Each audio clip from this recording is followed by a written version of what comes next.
Hello, Shri Shiv Mahapuran YouTube channel में आप सबों का स्वागत है। फिर से प्रणाम भी। तो आज मैं 15वां और 16वां अध्याय का वर्णन सुनूंगी और सुनाऊंगी और अपने शिव गुरु के वर्णन सुनूंगी और सुनाऊंगी। तो 15वां और 16वां अध्याय का वर्णन सुनने से पहले अपने गुरु जी की स्तुति कर लेती हूँ।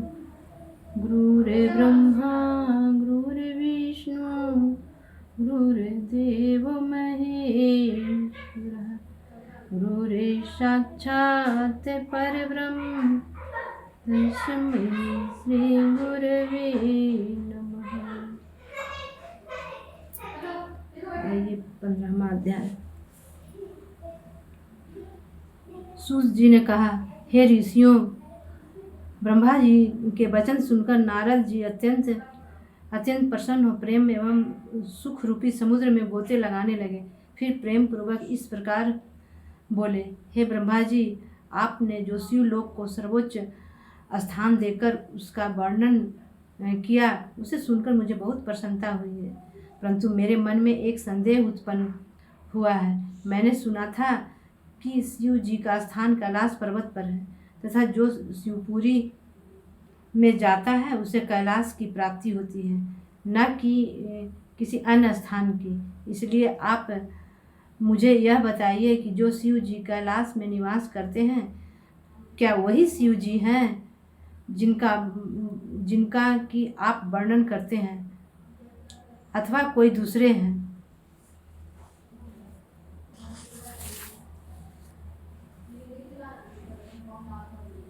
नारद जी का यह प्रश्न सुनकर ब्रह्मा जी बोले, हे नारद, अब मैं तुम्हें सब हाल विस्तार पूर्वक बताता हूँ। जो पर ब्रह्म सगुण रूप शंकर हैं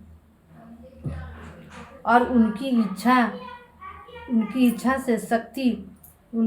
से शक्ति द्वारा शिवानी हुई है, वही ब्रह्म शिव अपनी शक्ति द्वारा संसार की सृष्टि करते हैं। मैं उनके लोक काशी, ब्रह्मपुर तथा आनंद वन का वर्णन कर चुका हूँ। अब अपनी शंका का समाधान सुनो।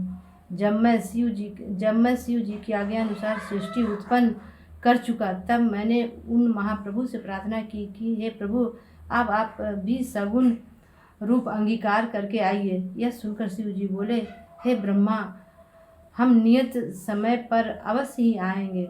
जिस प्रकार तुम अपने नाम आदि देखते हो तथा जैसे हम हैं, वह सब अपने अवतार में प्रकट करेंगे। शिव जी यह कहकर अंतर्धान हो गए। इसके पश्चात शिव जी निश्चित समय पर प्रकट होकर मेरी इच्छा पूर्ति के लिए कैलाश पर्वत पर उपस्थित हुए तथा गौरी जी को अपने से पृथक करके स्वयं कठिन तपस्या करते हुए त्रैलोक का पालन करने लगे। अब मैं उस कथा का विस्तार से वर्णन करता हूँ, जिस कारण शिव जी कैलाश पर्वत पर आए।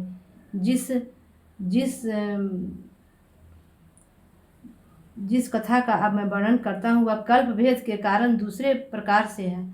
अर्थात मैंने शिव जी की आज्ञा अनुसार संसार को उपजाया और 14 लोक, उपलोक, द्रुपद, पुरी एवं कपिला को, जिन्हें देखने से मन प्रसन्न होता है तथा जहाँ काली मृत्यु रूप से बैठी हैं, प्रकट किया।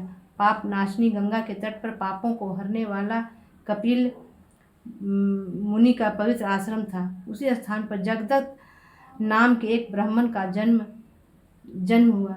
जगदत्त जग शास्त्र में बहुत ही योग्य था। उसको वहाँ के राजा ने बहुत सा धन दिया। वह वाग्मी, शुद्ध हृदय, शीलवान, वेदों में निपुण, परम उपकारी, उदार तथा शिव जी का परम भक्त था। उसकी स्त्री अत्यंत पवित्र, पतिव्रता, गृह कार्य में निपुण तथा अच्छे कार्यों को करने वाली थी। कुछ समय पश्चात उसके एक पुत्र उत्पन्न हुआ। उसका नाम उन्होंने गुणनिधि रखा।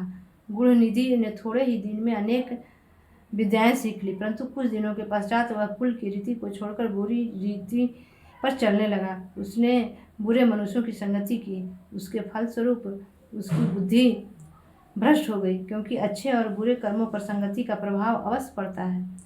गुणनिधि उस अज्ञान अवस्था में बुरे लोगों के संपर्क में आया जाया करता था। धीरे धीरे उसके सब धर्म नष्ट होने लगे। वह वेदों को विपरीत करके कर्म करने लगा। वह बड़ा छली तथा जुआरी हो गया। उसकी माता उसको नित्य भले भले उपदेश करती, परंतु वह पिता के निकट कभी भी न जाता। जिस समय उसकी माता गृह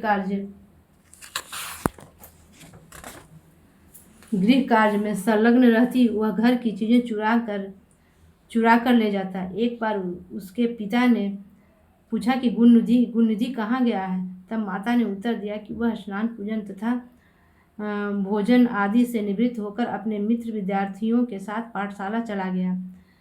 इस प्रकार उसकी माता ने उसके पिता से उसके अवगुण को छिपाया। 16वां अध्याय।